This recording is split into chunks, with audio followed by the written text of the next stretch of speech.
আমার মামলাটা হচ্ছে 2018 সালে করেছি স্বর্ণ কিশোরী সূর্য কিশোরদেরকে নিয়ে।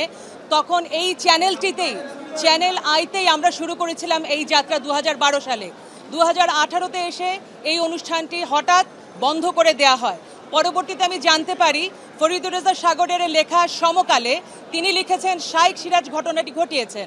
আমার অভিযোগ এই অনুষ্ঠানটি বাংলাদেশের যে 2 কোটি কিশোর কিশোরী আছে তাদের প্রাণের অনুষ্ঠান।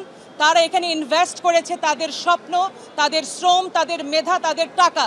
এই অনুষ্ঠানটি বিনা বাক্যে, এটা ফরিদুর রেজা সাগরও বলেছেন, বন্ধ করে দেবার অধিকার কোনো মিডিয়ার নেই। সুতরাং আমার দাবি অনুষ্ঠানটি আবারও শুরু হবে একই চ্যানেলে, এবং অন্যান্য চ্যানেলও যদি আমাদের সহযোগিতা করে। কিশোর কিশোরীদেরকে নিয়ে আমরা অনুষ্ঠান করতে চাই, আমরা তাদের পুষ্টি নিশ্চিত করতে চাই, বাল্যবিয়ে রোধ করতে চাই। দ্বিতীয়ত, সেই সঙ্গে সঙ্গে একজন মিডিয়া কর্মীকে যদি বিনা বাক্য ব্যয়ে, কথোপকথন ছাড়া হঠাৎ করে তার বেতন বন্ধ করে দেওয়া হয়, তাহলে তার রুচিতে আঘাত পড়ে।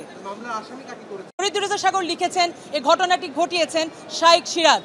তবে শাইখ সিরাজকে প্রথম যখন আমরা একটি লিগ্যাল নোটিশ পাঠিয়েছি, তিনি জানিয়েছেন যে বোর্ড এটাতে জড়িত।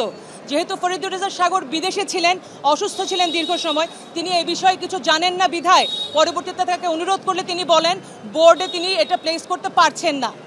এরপরে আমি বোর্ডের, যেহেতু উনি লিখেছেন শাইখ সিরাজ, বোর্ডের সকলে এটার সাথে সম্পৃক্ত, বোর্ডের বাকি সকলকে এখানে সম্পৃক্ত করা হয়েছে। অর্থাৎ মামলাটি হয়েছে শাইখ সিরাজ অ্যান্ড গং।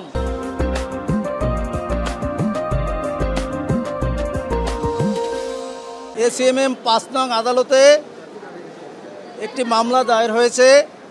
এই মামলার বাদী হয়েছে ফারজানা রশিদ ব্রাউনিয়া। উনি চ্যানেলের উপস্থাপিকা এবং স্বর্ণ কিশোরীর চেয়ারম্যান। শাইখ সিরাজ হয়েছে 1 নম্বর আসামি, চ্যানেলের বার্তা সম্পাদক।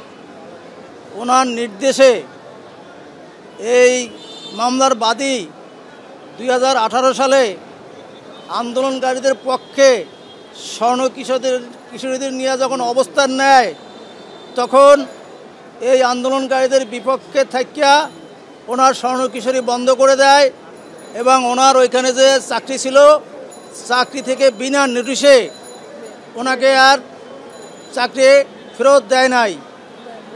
এ পর্যন্ত 2024 সালে যে কোঠা আন্দোলন ছিল, যেহেতু উনি স্বর্ণ কিশোরীর চেয়ারম্যান এবং বাংলাদেশের মানুষের এই শিক্ষার্থীদের পক্ষে উনি সবসময় কথা বলে, উনি বলিষ্ঠ কণ্ঠ। এই কণ্ঠকে রোধ করার জন্য এই মামলার প্রধান আসামি শাইখ সিরাজ রয়ের এজেন্ট হিসাবে ওনাকে বিভিন্নভাবে হয়রানির শিকার করেছে, ওনার টাকা পয়সা আত্মসাৎ করেছে, ওনার মান সম্মান নষ্ট করেছে, এবং সর্বশেষ এই 24-এর কোঠা আন্দোলনকারীদের বিপক্ষে উনি সরাসরি স্বৈরাচার ফ্যাসিস্ট সরকারের পক্ষে অবস্থান নিয়ে উস্কানি দিয়েছে। এবং সেই ভিডিও ফুটেজ আমরা আদালতে দাখিল করেছি। বিজ্ঞ আদালত এই মামলাটি শুনে সন্তুষ্টি হয়ে সিআইডিতে তদন্তের এক আদেশ প্রদান করিয়াছে। আমরা এই রয়ের এজেন্টদের সমূলে উৎখাত করার জন্য মিডিয়াদের কাছে আমরা সহযোগিতা চাচ্ছি, কারণ বাংলাদেশে এইসব এজেন্ট থাকতে দেওয়া যাবে না। সুনির্দিষ্ট অভিযোগ, ওনার 18 সাল থেকে এই পর্যন্ত প্রতি মাসে 1 লক্ষ টাকা করে বেতন, এটা ওনাকে পরিশোধ করে নাই। ওনার স্বর্ণ কিশোরী, উনি চেয়ারম্যান, এটা অবৈধভাবে অন্যায়ভাবে বন্ধ করে দিয়ে ওনার কোটি কোটি টাকার ক্ষতি সাধন করেছে, এবং স্বর্ণ কিশোরীদের আর স্বর্ণ কিশোরী ওনারা করতে দেয় নাই। এবং বিভিন্ন সময় ওনার কাছে এই শাইখ সিরাজের লোক বিভিন্ন ইনফরমেশন দিয়া চাঁদা দাবি করিয়া আসিতেছে, না দিলে ওনার সমস্যা হবে।